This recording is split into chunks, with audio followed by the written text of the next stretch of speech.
último episódio de Grandes Civilizações? Quando pensamos no Egito, 3 imagens nos vêm à cabeça: as pirâmides, o deserto e o impressionante rio chamado Nilo. Vocês conhecem? Então agora vamos falar das pirâmides, o mais famoso símbolo do Egito Antigo. As pirâmides ainda hoje guardam muitos mistérios e questões sem resposta.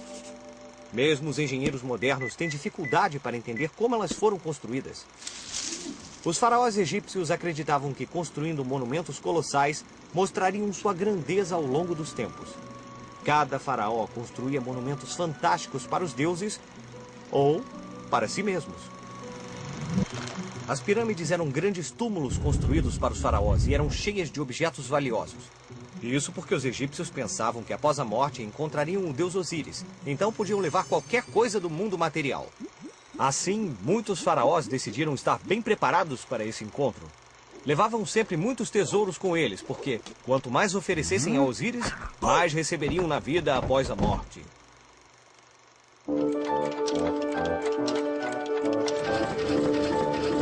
Grandes civilizações.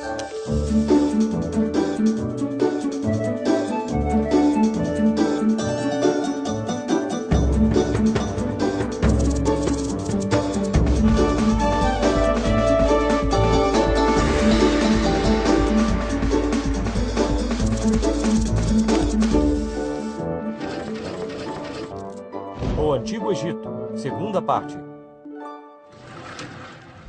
A arte do Egito Antigo tem características muito particulares, diferentes de qualquer outra cultura no mundo. Os antigos egípcios produziram trabalhos que são estimados até hoje. Esses artistas possuíam um modo particular de representar a vida. Não era a beleza que importava, mas a perfeição do detalhe. Crie seu próprio egípcio. A arte egípcia é conhecida por sempre ter os personagens desenhados em pé e de lado. Os antigos egípcios tinham regras específicas para a representação de diferentes partes do corpo. Por exemplo, as cabeças humanas podem ser facilmente observadas e reproduzidas de perfil. Então os egípcios sempre as pintavam dessa maneira. Ou dessa. Mas os olhos estavam bem representados, como se o personagem estivesse de frente olhando para nós. Digamos que os olhos olhavam para frente e uma cabeça ficava de lado. Um outro exemplo era o busto e os ombros, que eram reproduzidos muito melhor de frente. Já os braços e as pernas, para dar sensação de movimento, eram melhor representados de lado. Essa forma de representar as figuras humanas através de diferentes ângulos dava-lhes uma aparência achatada e retorcida, como se tivessem sido atropeladas. Finalmente, vamos dar uma olhada no faraó. Não, ele não mede 30 metros. Quanto mais importante era uma pessoa na sociedade egípcia, maior era representada pela arte. Então, por isso, o faraó era maior. A ciência. Os antigos egípcios foram grandes astrônomos e cientistas. Na verdade, eles criaram um calendário de 365 dias e cada dia dividido em 24 horas. Esse é o mesmo calendário que utilizamos hoje para saber em que dia da semana estamos, ou para ver quando começam as férias. Dentre todos os cientistas do Império Egípcio, um ganhou destaque e é conhecido ainda hoje: Imhotep, o sábio. Imhotep foi fundador da medicina egípcia, bem como sacerdote supremo e vizir do faraó Djoser-Netcheriket, para quem desenhou a primeira pirâmide. Assim, tornou-se o primeiro arquiteto da história. No Egito, os médicos eram muito queridos e respeitados. Eles usavam uma forma inicial de papel, chamado papiro, para escrever anotações médicas e diagramas. Essas anotações, reunidas como um livro, foram transmitidas de geração a geração. Algumas existem até hoje. Graças a esses papiros, sabemos que os egípcios já tinham médicos especialistas que tratavam da pele, dos ossos, dos dentes e do coração, assim como nós temos hoje. Os antigos egípcios também conheciam muito bem o corpo humano e utilizavam centenas de fórmulas para fabricar medicamentos para tratar de qualquer tipo de doença. Para os pacientes muito doentes, os egípcios tinham muitos instrumentos para realizar cirurgias. Os médicos egípcios cuidavam dos doentes, mas também cuidavam dos mortos. Afinal, inventaram as mumificações, muito importantes na cultura egípcia. Diversos estudos sobre o Egito Antigo ainda são realizados com essas múmias. A egiptologia. Soldados, séculos de história nos contemplam. Foi o que Napoleão disse às tropas aos pés das pirâmides. Isso aconteceu quando esse grande militar desembarcou no Egito em 1798. Ele não estava interessado somente na localização estratégica do Egito, mas também nos tesouros que ali se escondiam. Por isso, além de soldados e armas, Napoleão também trouxe da França alguns cientistas para estudar o Antigo Egito. Esse estudo foi nomeado Egiptologia. Essa nova ciência deu seu primeiro passo importante quando um oficial francês chamado Bouchard encontrou uma pedra escura esculpida, chamada mais tarde de Pedra de Roseta. Essa pedra continha sinais cravados que compunham um texto escrito em 3 línguas: grego, demótico e hieróglifo. Essa pedra era a chave para desvendar muitos dos mistérios do Antigo Egito.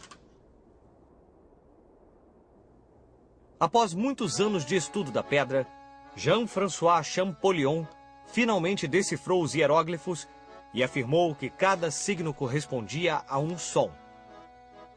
Assim, hieróglifos egípcios puderam ser traduzidos pela primeira vez. Finalmente consegui traduzir os hieróglifos!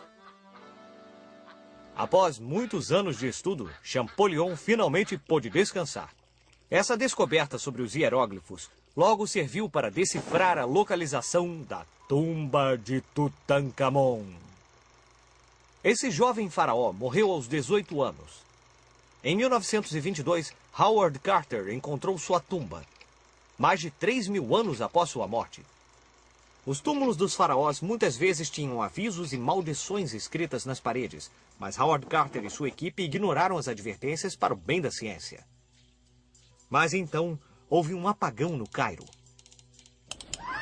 E ao longo dos anos, várias mortes misteriosas aconteceram com quem estava lá no dia da descoberta. Desde então, fala-se sobre a maldição de Tutankhamon. E todo aquele que visitasse a tumba de Tutankhamon seria vítima dela. Hoje, no entanto, muitas pessoas visitam um túmulo e ninguém realmente se preocupa com a maldição. Bem, quase ninguém. O fim do Império Egípcio. Assim como diz o ditado, juntos venceremos, divididos cairemos, com o passar dos séculos, o poder dos faraós egípcios começou a diminuir por conta de várias disputas internas. Como resultado, os egípcios foram sendo dominados por poderosos impérios vizinhos. Primeiro pelos persas, depois pelos macedônios e em seguida pelos romanos. Cleópatra foi a última faraó do Egito Antigo. Dizem que nenhum homem poderia resistir à sua beleza extraordinária, que se tornou lendária. Marco Antônio era um poderoso general romano que ficou fascinado por Cleópatra. Ela acreditava que o amor deles traria de volta o esplendor do Egito. Marco Antônio e Cleópatra estavam em guerra contra o imperador romano Otaviano. Mas Marco Antônio e Cleópatra perderam a batalha, deixando o que restava do Egito nas mãos de Otaviano e do Império Romano. Apesar dos milhares de anos que se passaram, a influência da civilização egípcia ainda permanece viva entre nós e seus monumentos colossais nos fazem lembrar de sua grandeza e majestade. Vamos usar nossa bússola do tempo para ver o que estava acontecendo nos outros lugares do mundo nessa mesma época. O que estava acontecendo no Oriente Médio enquanto Marco Antônio e Cleópatra perderam a batalha contra Otaviano? Essa batalha aconteceu no ano 29 antes do nascimento de Cristo. Naquele momento, os romanos não somente dominavam o Egito, como também oprimiam muitos outros povos que viviam ao longo do mar Mediterrâneo. Por exemplo, um dos reis que serviam aos romanos era Herodes, o grande soberano da Judéia. Herodes não era muito popular entre os judeus porque era cruel e impiedoso e vivia aterrorizado em pensar que alguém poderia roubar-lhe o poder. Nem sequer confiava em seus parentes mais próximos. Durante seu reinado, mandou matar muitos membros de sua própria família para que nenhum deles roubasse seu trono. De acordo com a crença cristã, Herodes recebeu a visita dos 3 reis magos. Eles disseram que estavam procurando o novo rei dos judeus, que, segundo as profecias, acabara de nascer em Belém. Herodes os deixou partir e logo mandou matar todas as crianças menores de 2 anos. Porém, José e Maria fugiram para o Egito, com Jesus ainda bebê, e escaparam da ira de Herodes. Então, o próprio Jesus Cristo viveu no Egito? Isso aí. Os cristãos acreditam que Jesus passou a infância no Egito e anos depois voltou à Judéia para pregar que o amor e a tolerância eram um caminho para alcançar o reino dos céus. Com essas ideias, Jesus criou uma nova religião que atraiu tantos seguidores e mudou o rumo da história ocidental.